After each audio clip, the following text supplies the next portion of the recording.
If your room has decent furniture, decent paint, and still somehow looks cheap in photos, this video is going to save you money, depending on whether you actually watch it. I've walked into rooms with brand new sofas and expensive rugs that still read as low budget, and every single time it wasn't the big stuff causing the problem. It was 5 small IKEA-priced fixes sitting in plain sight that nobody thinks to try, because they cost so little that people assume they can't matter. One of them isn't even a purchase. It's a $0 rearrangement trick, and it's the one that makes the single biggest difference on this entire list. Fixing it costs you 5 minutes and at most $5. Here are 5 IKEA tricks that make any room look expensive. We're going from 5 down to 1. The further down we go, the bigger the impact gets. You'll want to stay for number 1. Number 5. Bare bulbs and mismatched shades. I understand why this one gets ignored. A lamp still turns on and lights the room whether the shade matches anything or not, so nobody thinks to question it. But here's the real problem with a bare bulb or a mismatched shade. A lamp with a visible bulb or a shade that clashes with the room is one of the fastest visual signals of an unfinished space, not because the light itself is bad, but because it draws the eye to the one fixture that's supposed to blend in, not stand out. Here's what nobody tells you. It's not the lamp itself that's the problem. It's that the shade was never chosen on purpose. It just came with the lamp. I worked in a living room where 3 different lamps had 3 different shades, none of them matching the room's tone. We swapped in matching plain linen shades from IKEA, all the same warm white, and moved on. The homeowner said the room felt like a hotel suite instantly. Nothing about the lamps themselves changed. Here's what to do instead. Replace mismatched shades with a simple, uniform linen or fabric shade in a warm white or cream, the same shade style across every lamp in the room. An IKEA lampshade typically runs $5 to $10. Total cost? Under $10.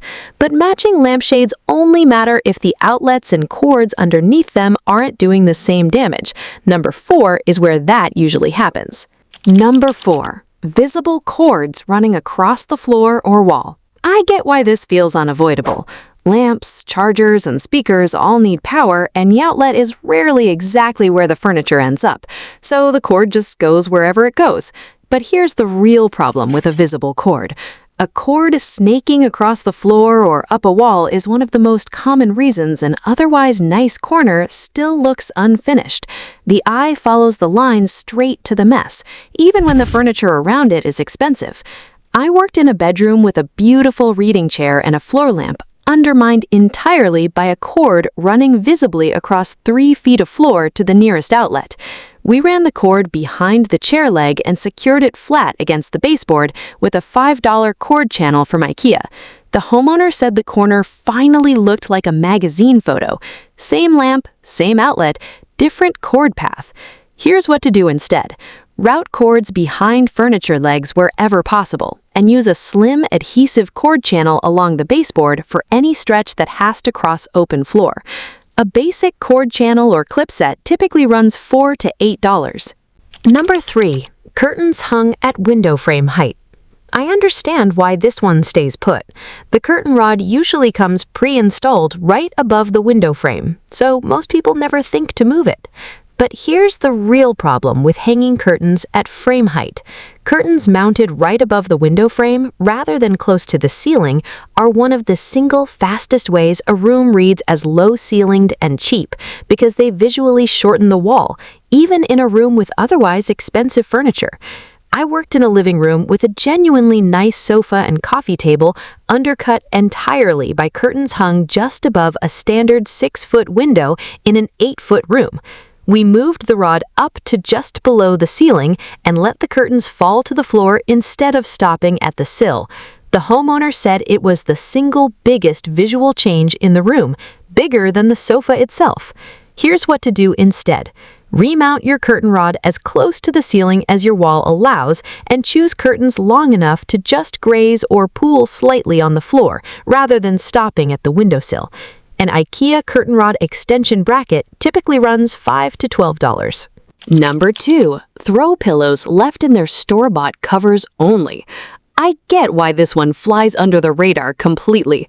A couch with 2 matching pillows from the same set feels done. They match, they're clean, so most people stop there. But here's the real problem with a single matching set. 2 identical pillows sitting perfectly symmetrical on a couch is one of the strongest subconscious signals of a big box, unstyled room, because nothing about the pillow arrangement was actually chosen. It was just unboxed. I worked in a living room with an otherwise clean, neutral color palette, broken up by a single matching pair of pillows straight from their plastic packaging, centered perfectly on the couch. We mixed in one textured IKEA cushion cover in a contrasting but complementary tone, arranged the 3 pillows asymmetrically, and left it at that. The homeowner said it was such a small change she almost didn't believe it made a difference until she saw the photos side by side. Here's what to do instead. Mix at least one textured or patterned cushion cover in with your existing pillows and arrange them slightly off-center rather than in a perfectly matched symmetrical row.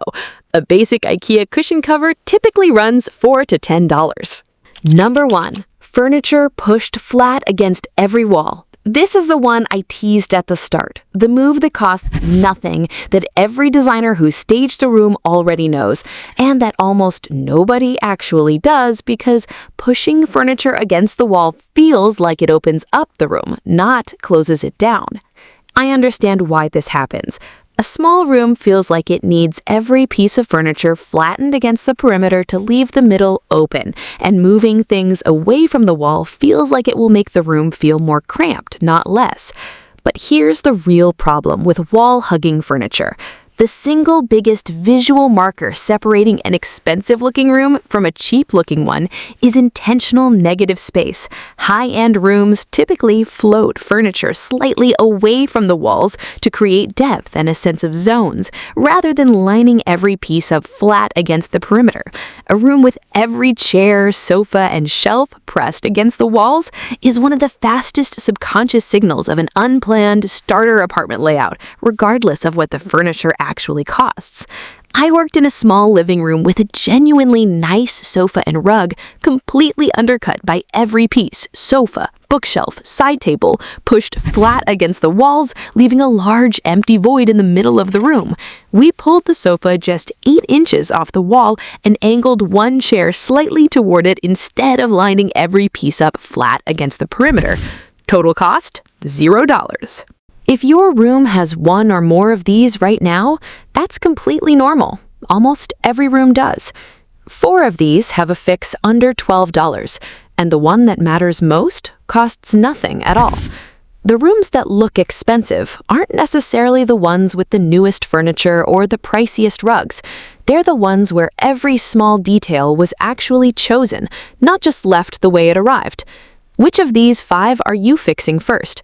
Drop it in the comments. I read every single one. If you want more small changes that make a big difference, subscribe. There's a lot more of this coming. Thanks for watching. I'll see you in the next one.